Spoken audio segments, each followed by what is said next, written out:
Hey, welcome back. We're at a turning point here with the channel. And if you do like this content, please like and subscribe and share me out. We're trying to grow a little bit here so we can bring you better and better content. But today, I am not going to be reviewing a bourbon. We're going to be talking about differences in bourbons and why there are differences and why so many products come from MGP out of Indiana, yet have distinctly different aromas and flavors. So I know this is a contentious point, but I feel it's important to bring it up now rather than wait until later. So stick around. We'll get into it right after this.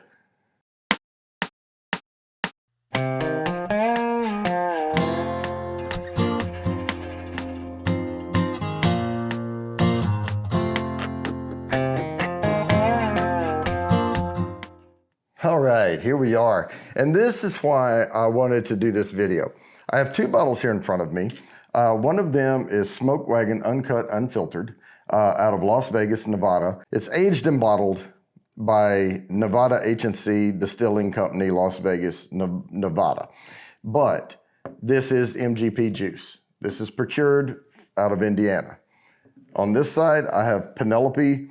This is a barrel strength. So this one's 58.12% alcohol by volume, and this is 57.8%. So very, very close. Now these could be, the MGP has different mash bills. I haven't looked into the mash bill on this one yet.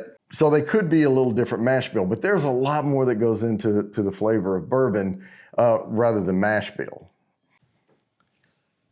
What does go into the flavor of bourbon? Before we get started on that, let me tell you, making bourbon is a combination of science, art, faith, and a helping of luck every once in a while.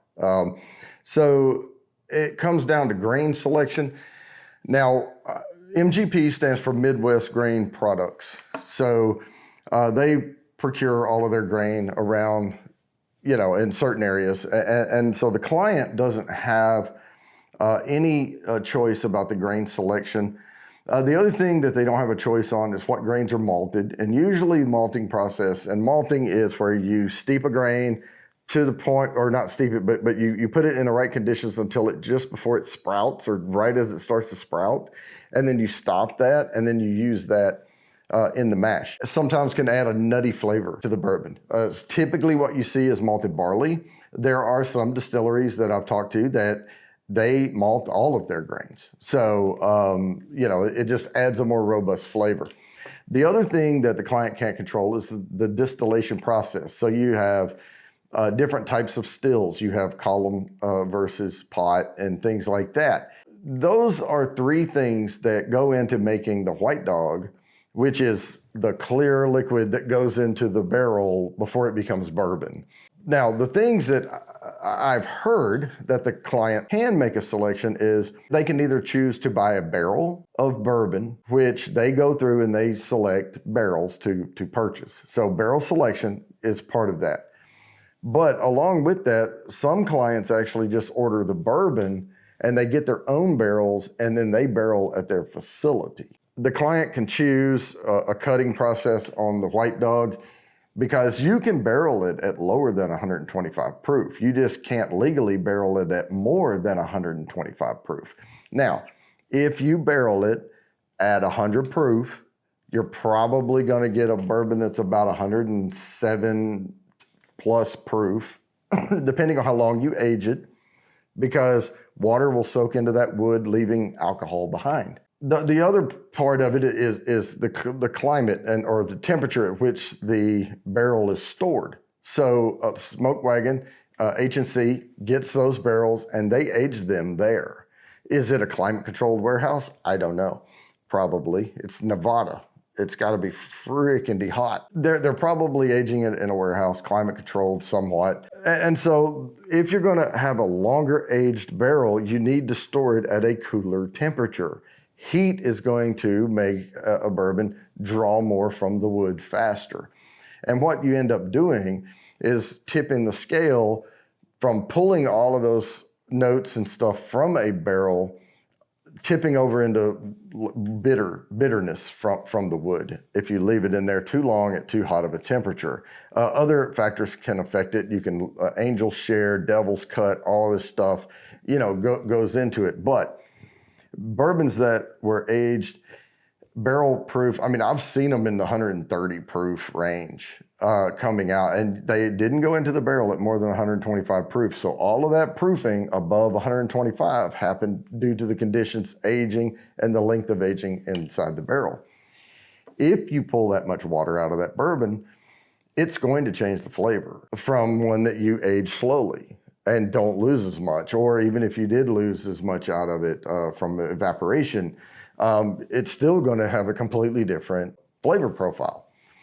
So the aging length has a lot to do with it. Blending of mash bills. There's nothing to say that a distillery couldn't order 2 or 3 different mash bills from MGP and say, well, I want 60 barrels of this and 40 barrels of that, and then blend them together, have a totally different flavor profile. Now, there's blending and marrying.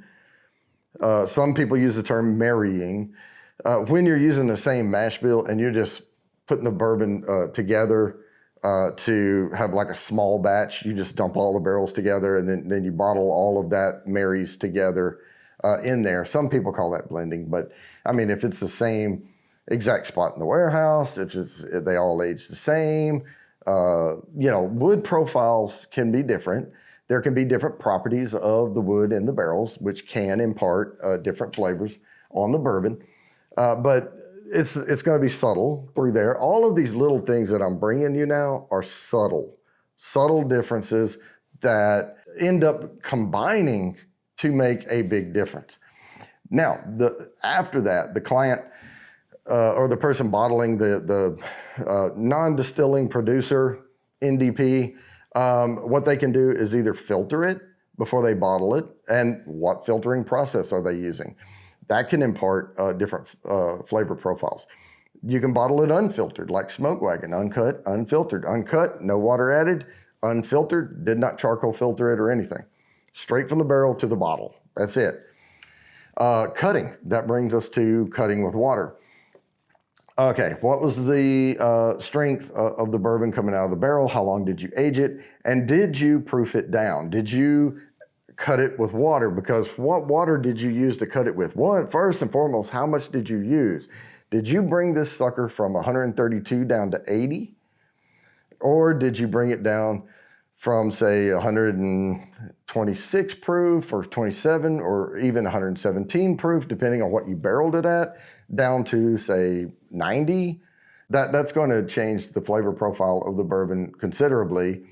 And then what water did you use? Was it limestone? Was it some spring water? Was it Rocky Mountain runoff? What are we talking about here? And so all of those things are going to impart different flavors on the bourbon. That's why when you get George Remus that's bottled straight from MGP, or you get Smoke Wagon, they taste completely different. Some people may argue that they don't.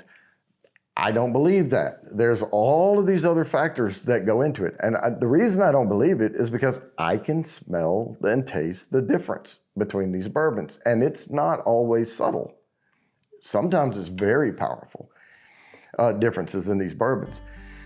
So guys, with that, I'm going to go ahead and wrap this up. As always, please like and subscribe. Hit the bell down there for notifications, and I promise I'll keep bringing you these videos.